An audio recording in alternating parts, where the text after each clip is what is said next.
ನಾನು ನೀವು ನೆಕ್ಸ್ಟ್ ಕನಕಗಿರಿ ಉತ್ಸವಕ್ಕೆ ನಾನು ನನ್ನ ಮಕ್ಕಳು ಇಬ್ಬರು ಕರ್ಕೊಂಡು ಇಲ್ಲಿಗೆ ಬರ್ತೀನಿ.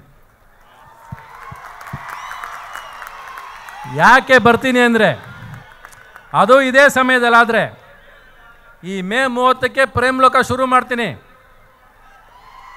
ನನ್ನ ದೊಡ್ಡ ಮಗ ಮನೋರಂಜನೆ ಆ್ಯಕ್ಟ್ ಮಾಡ್ತಾನೆ, ಚಿಕ್ಕ ಮಗ ಒಂದು ಚಿಕ್ಕ ಪಾತ್ರ ಮಾಡ್ತಾನೆ, ನಾನೊಂದು ದೊಡ್ಡ ಪಾತ್ರ ಅಪ್ಪನ ಪಾತ್ರ ಮಾಡ್ತೀನಿ. ಬರೀ ಒಂದು 20-25 ಹಾಡಿರುತ್ತೆ ಅಷ್ಟೇ, ಕಡಿಮೆ ಇರೋದಿಲ್ಲ ಅದು.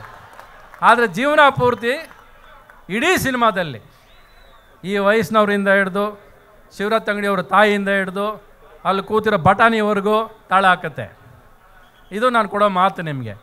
ಪ್ರೀತಿ ಮೆಲುಕಾಗ್ತಾ ಹೋಗ್ತೀರಾ ಅಂದರೆ ಲವ್ ಸಬ್ಜೆಕ್ಟು ಒಂದು ಪ್ರೀತಿ ಸಬ್ಜೆಕ್ಟ್, ಇದರಲ್ಲಿ ಜಾತಿ ಇಲ್ಲ, ಇದರಲ್ಲಿ ಯಾವುದು ಭೇದ ಭಾವ ಹಣದ ವಿಷಯ ಇಲ್ಲ. ಇದೇ ಬೇರೆ ಥರ ಲವ್ ಸಬ್ಜೆಕ್ಟ್ ಮಾಡಿರೋದು ನೋಡಿ. ನನಗೆ ಅದೊಂದು ಪ್ರೀತಿ ಬಿಟ್ಟರೆ ಬೇರೆ ಏನೂ ಬರೋದು ಇಲ್ಲ, ನನಗೆ ಅದನ್ನೇ ಮಾಡೋಕ್ಕೆ ಬರೋದು ನನಗೆ. ಆದರೆ ಇದರಲ್ಲಿ ಒಂದು ಅವಕಾಶ ಎಲ್ಲರಿಗೂ ಇದೆ.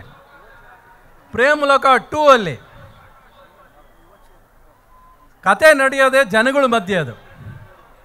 ಸೊ ಪ್ರತಿಯೊಬ್ಬರಿಗೂ ಆ ಸಿನಿಮಾದಲ್ಲಿ ಅವಕಾಶ ಇದೆ. ಯಾರ್ಯಾರು ಆ ಸಿನಿಮಾದಲ್ಲಿ ಪಾತ್ರರಾಗಬೇಕು ಅನ್ಕೋತಿರೋ ನನ್ನ ಇನ್ಸ್ಟಾಗ್ರಾಮ್ ಅಕೌಂಟಿಗೆ ನಿಮ್ಮ ಫ್ಯಾಮಿಲಿ ಫೋಟೋ ಹಾಕ್ಕೊಂಡು ಬನ್ನಿ, ನಾನು ಅವ್ರನ್ನ ಕರೆಸಿ ಸಿನಿಮಾ ಶೂಟಿಂಗ್ ಮಾಡ್ತೀನಿ. ಇಲ್ಲಿ ಮಾತ್ರ ಅಲ್ಲ, ಇಡೀ ಕರ್ನಾಟಕಕ್ಕೆ ಇದು ಹೋಗಲಿ ಇದು. ಯಾಕಂದ್ರೆ ಆ ಪ್ರೇಮ್ಲೋಕ ಬಂದ್ಬಿಟ್ಟು ಅದು ಬರೀ ಈಶ್ವರಿ ಪ್ರೊಡಕ್ಷನ್ಸು ರವಿಚಂದ್ರನ್ ಸಿನಿಮಾ ಅಲ್ಲ, ಪ್ರೇಮ್ಲೋಕ ನಿಮ್ಮದು. ಆ ಗೆಲುವು ನಿಮ್ಮದು, ನೀವು ಗೆಲ್ಸಿರೋದು. ಮತ್ತೆ ಪ್ರೇಮ್ಲೋಕ ಸೃಷ್ಟಿ ಮಾಡಬೇಕು ಅನ್ನೋ ಆಸೆ ನನಗೆ. ಬಟ್ ಆ ಪ್ರೇಮ್ಲೋಕ ನಿಮ್ಮದಾಗಬೇಕು, ಆ ಪ್ರೇಮ್ಲೋಕದಲ್ಲಿ ನೀವೆಲ್ಲ ಇರಬೇಕು ನನಗೆ.